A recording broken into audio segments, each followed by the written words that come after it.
இப்போ ஒரு மிஷின்ல ஏன் இந்த ஃபால்ட் இருக்குன்னா, அது மேனுஃபேக்சரிங் டிஃபெக்ட்.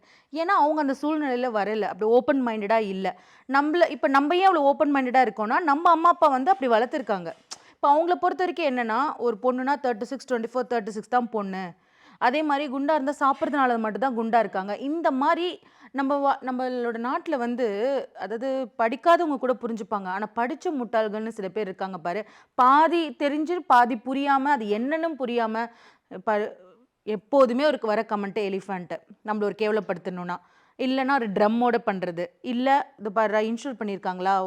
இது இடிஞ்சு விழுந்துற போது. பூகம்பம் நடக்கிறப்போ. வந்துற போது." இத தவிர என்ன பண்ண முடியும் மிஞ்சி போனா?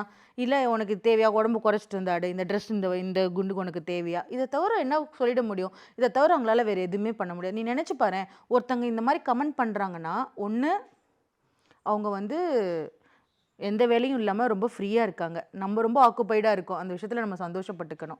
2வது இத கொண்டு போய் மைண்ட்ல கொண்டு போனோம்னு வச்சுக்கோயேன், நாளைக்கு நம்மளுக்கு கஷ்டம்னு வரும்போது இந்த 4 பேர் நம்மளுக்கு இருக்க மாட்டாங்க.